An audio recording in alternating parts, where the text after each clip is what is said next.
Hello everyone. Today we are going to start about lecture about the applied fluid mechanics, module 1. Topic is flow through pipe.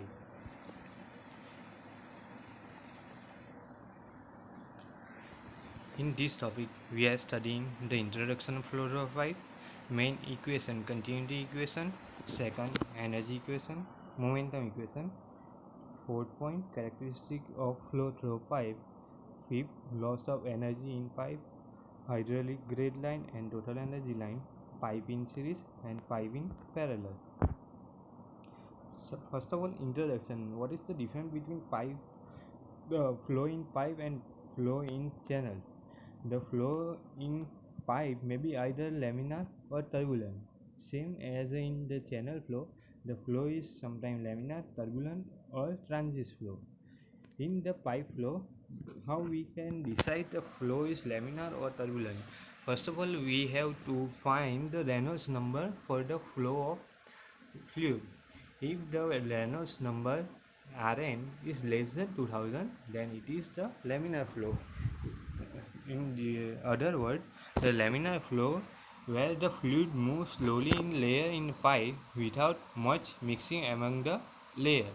In short, we can say that the different part or different layer of fluid easily shown in the flow, it is called laminar flow, and opposite of laminar flow is turbulent flow, in which the layer of the fluid which is mixed with each other or velocity is high, and in other words the Reynolds number is greater than 4000.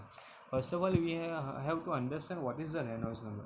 Reynolds number is one type of dimensionless number in which they find the fluid property like fluid viscosity, mass density, velocity of flow and pipe diameter.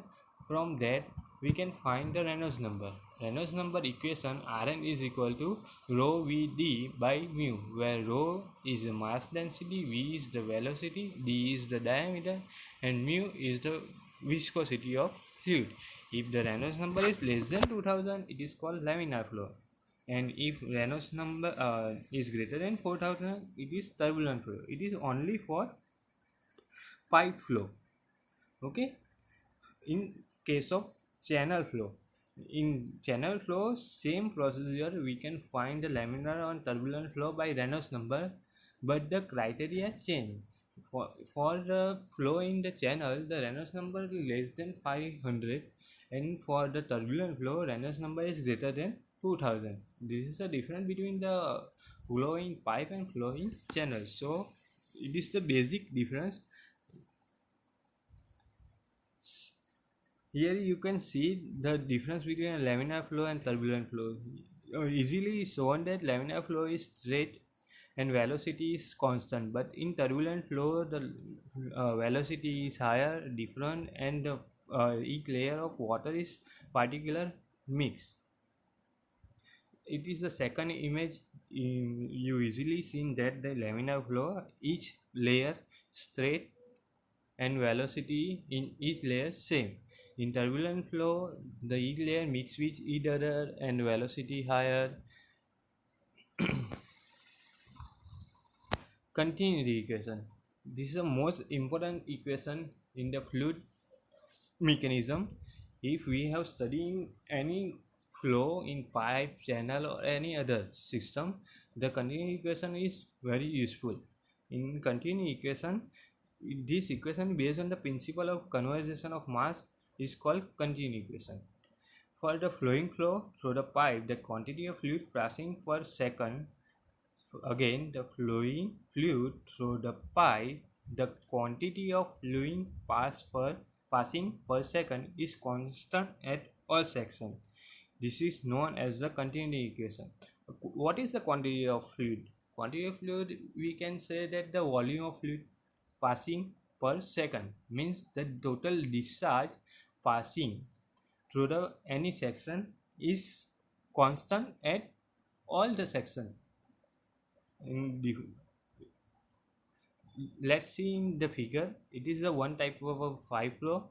My channel's pipe section is trapezoidal shape, you can see there are two sections, like 1 section and 2 section.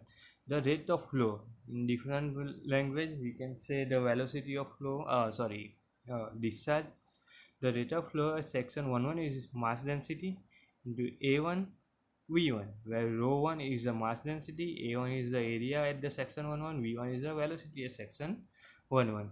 Rate of flow at section 2, rho 2, A2 and V2. According to the law of conservation of mass, the rate of flow at section 1 is equal to rate of flow at section 2. Hence, rho 1 A1 V1 is equal to rho 2 A2 V2. When fluid is compressible, first of all we have to understand what is the compressible and incompressible flow. The compressible flow in which the volume of fluid can be changed by applying pressure or force. Incompressible fluid in which after applying force or pressure the fluid volume does not change. Okay, so when the fluid is compressible as well as incompressible, so A1 V1 is equal to A2 V2, means mass density same, means volume same. So the kg mass density unit kg per metre cube. Volume change नहीं होगा तो fluid का wait भी मास भी change नहीं होगा. सो रो 1 and rho 2 is same. So A1 V1 is equal to A2 V2 is equal to Q discharge in meter cube per second. This is the continuity equation for fluid. In all the example, this continuity equation is very useful as we consider all the pipe flow as a continuous flow. We consider there is no loss in the discharge and the rate of flow is constant. Second, energy equation. Energy equation is the principle of energy equation is energy state that the energy can be neither created nor destroyed but can be converted from the one form to another. If small quantity of heat is added to homogeneous mass system, this thermal energy by first law of thermodynamics can be transferred to other form of energy such as the increase in the internal energy of system, the kinetic energy of the system and external mechanical work done by the system. Here is the one type of mechanism where the section 1 and section 2. At the inlet the pressure P1, velocity V1 and height, internal height Z1.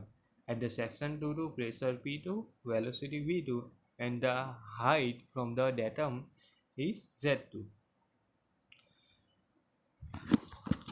For the energy equation, we consider three types of energy. Okay, we can stop here.